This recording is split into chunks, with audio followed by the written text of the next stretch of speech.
పెద్ద hero cinema రిలీజ్కి దగ్గర పడుతూ ఉంటే సినిమా అవుట్పుట్ ఎలా వచ్చింది, సెన్సార్ బోర్డు ఏమిచ్చింది అనే విషయాల మీద ఎంత ఇంట్రెస్ట్ ఉంటుందో, ఏరియాల వైజ్ బిజినెస్ ఎంత జరుగుతుంది, హీరోకి ఆ ఏరియాలో ఎంత మార్కెట్ ఉంది, ఇంతకుముందు అక్కడ ఏ సినిమాలు టాప్ రేంజ్లో బిజినెస్ చేశాయి అనే విషయాల మీద కూడా ఇంట్రెస్ట్ అదే రేంజ్లో ఉంటుంది. ఇప్పుడు కల్కి సినిమా విషయంలో సేమ్ డిస్కషన్ షురూ అయింది. తెలుగు సినిమాల ప్రీ రిలీజ్ బిజినెస్ గురించి మాట్లాడుకోవాల్సి వస్తే త్రిబుల్ సినిమా గురించే చెప్పుకోవాలి.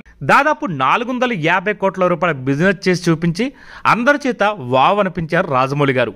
జూనియర్ ఎన్టీఆర్, రామ్ చరణ్ హీరోలుగా నటించిన త్రిబుల్ సినిమాకు ప్రీ రిలీజ్ క్రేజ్ మామూలుగా లేదు.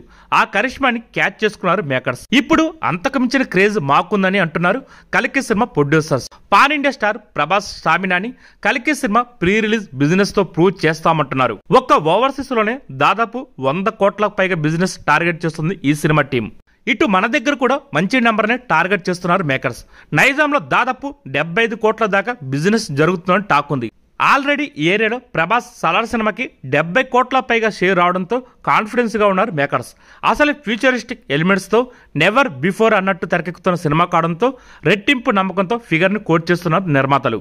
అలాగే నైజాంలోనే కాకుండా మిగిలిన ఏరియాలోనూ రికార్డు స్థాయిలో ధర పలుకుతుంది కల్కి సినిమా. మే 9వ తారీఖున వైజయంతి మూవీస్ కి కలిసి వచ్చిన డేట్ లో విడుదల కాబోతుంది కల్కి cinema. Amitabh Bachchan, Deepika Padukone, Kamal Haasan, Disha Patani super duper casting, మంచి టెక్నికల్ టీమ్ తో సిద్ధమవుతుంది కల్కి. సినిమా రేంజ్ అలా ఉంది కాబట్టి ప్రీ రిలీజ్ బిజినెస్ మీద హైప్ భారీగా కనిపిస్తోంది. ఈ వీడియో కనుక మీకు నచ్చితే లైక్ చేయండి, షేర్ చేయండి, కుదిరితే సబ్స్క్రైబ్ చేయండి.